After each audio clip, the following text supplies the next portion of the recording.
Hey, good morning, guys. Today is going to be a wicked busy day. It is the Tuesday before Thanksgiving. I'll put Abby's seatbelt on here. Abby's down here, but you can't see her.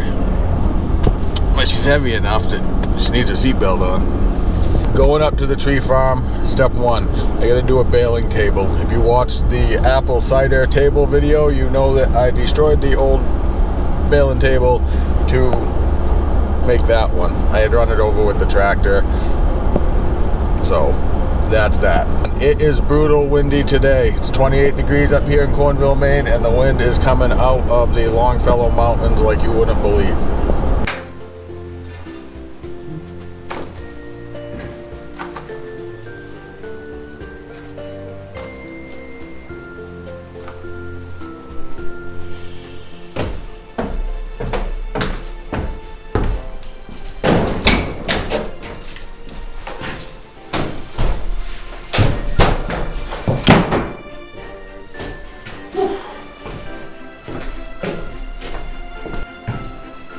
Okay, can't find the knife.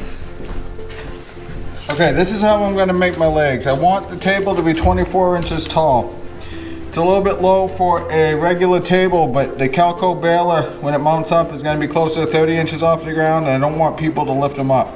For me, this is really low because I'm a tall guy, but my wife complains that they're too tall and she can't get them up in there, so in an effort to keep my marriage happy, we're just going to run 24. I'm not too concerned about that 3/4 of an inch that we're going to add on the shiplap. So this is how I do a table. Now this is how I do table legs. I learned this in the theater, and this is how we made platform legs for all of our platforms when we raised the stage up and people acted on them. I make 24 inches. So we need to make 4 of these.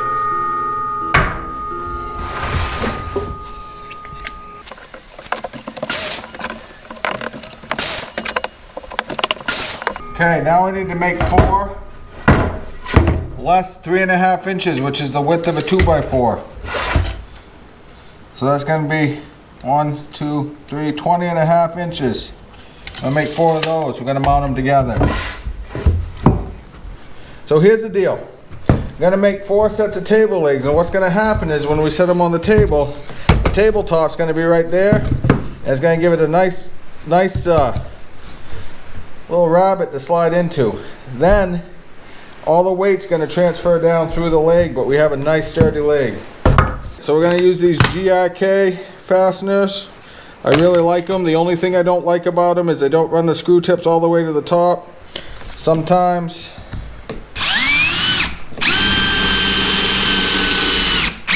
when you're putting them through and they go too deep, you can't get them back out. I don't like that. Hold on a second.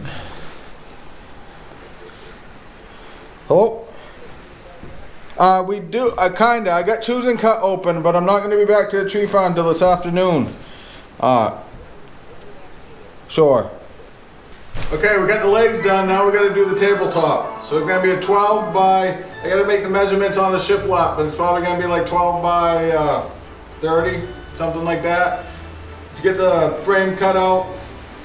And we'll make that measurement so we get it all right. Okay, so we got the shiplap. And the way this is going to work, shiplap is just that. Laps the ship. There's a rabbit on each side. Now think, quick lesson. Rabbits on the outside edge of a board going lengthways. Dados run perpendicular. And grooves run long ways. They're not on the edge. Anyways, rabbits are on the outside. I know that for a fact. There's a rabbit on the outside, a rabbit here. We're gonna rip those down off the table saw. This one's easy. This one apparently Hammond decided to send me a defective board. That's okay because it's coming off 26 inches. So the frame is gonna be 12 feet long, 26 inches wide. We gotta do some math. Okay, 12 feet long, but when I build this frame for this table, I want to have the top plate and the bottom plate, kind of like you would at a house. So we need to subtract 3 inches because the thickness of a 2x4 on edge is 1.5 inches. Multiply that by 2 because you got 1 on each side. That's going to be 3 inches. Man, I'm talking like a car salesman. I think it's because I'm cold. So that's going to be 141 inches.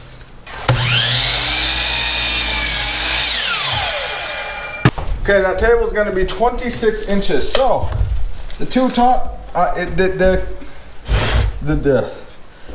top plate and the bottom plate. The top plate and the bottom plate are going to be 26 inches wide, which is the actual size of the table.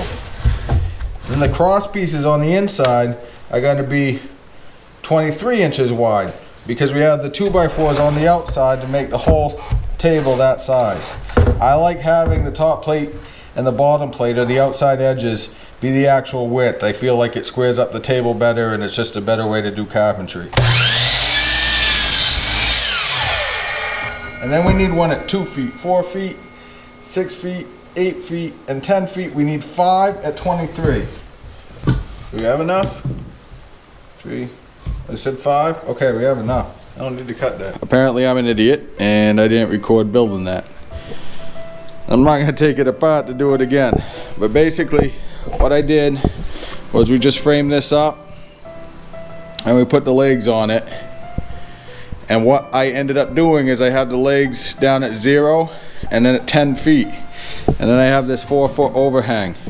I'll end up running a triangle brace from the bottom of the leg out to support this a little bit better. But ultimately, all the weight is going to be down at that other end. And this is just going to hold the winch. So it wasn't a big deal to me to have that. I actually wanted the support back there. Okay, let's go put the top on.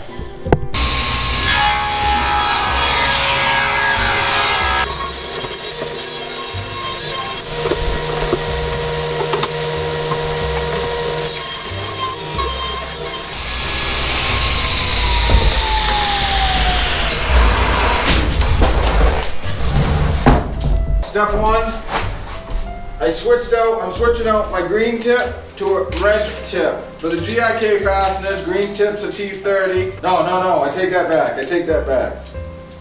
Okay, so for the GIK fasteners, green tips are T25. Yep, green tips are T25. Purple tips are T20. And red tips, if I can get it out here, are T15. So we're going to a T15 screw, 1.5 inches, still the GIK multi-purpose fastener. And then this is what we're going to do. I'm going to get this corner over here.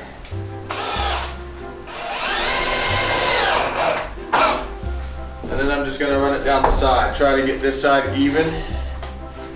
And then that should gusset this up and get it tight. Probably run a screw every, a little over 1 foot or so. I'm not really measuring.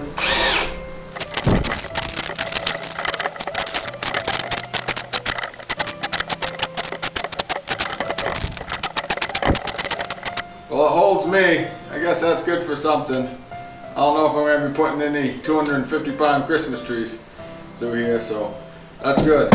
Alright, let's flip her over. We'll get it so it's a little less wobbly, and we'll get back to the farm. I'm playing it pretty loose with Pythagorean theorem, and I just made a quick measurement, and I just did 24-inch cross beams. I'm going to slide back to the 2.5 GIKs. I'm just going to run them in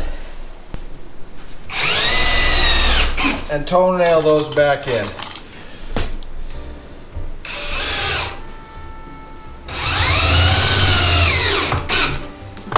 By golly, that's going to lock that leg so it's not going to go anywhere on one plane.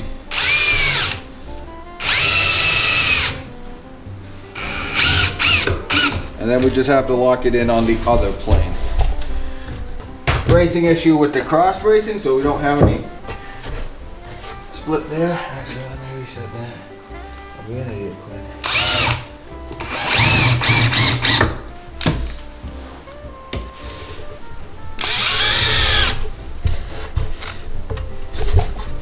I'm just making sure that that's flush on the outside.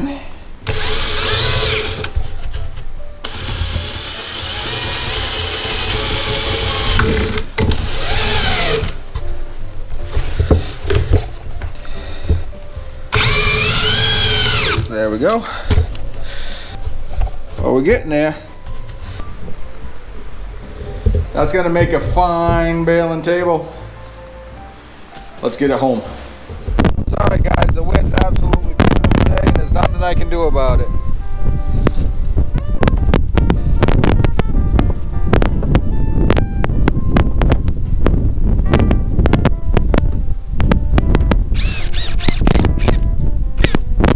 I just want to beef up where we're gonna have that stand because I found that it has pulled through the table before.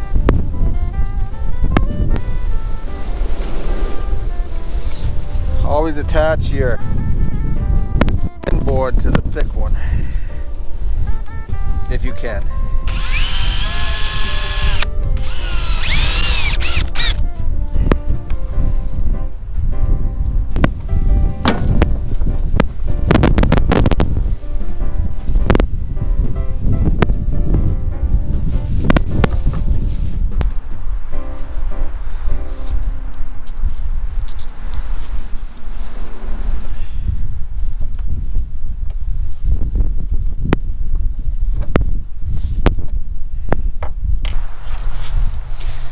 Go wrench those down. I ran into a ton of trouble and the GoPro died and I couldn't get it recharged. I didn't have time to stop what I was doing and let it charge and finish it out, so I had to just go ahead and do it without you guys, and I am sorry for that. But this is how the baling table is gonna work. Pretty simple.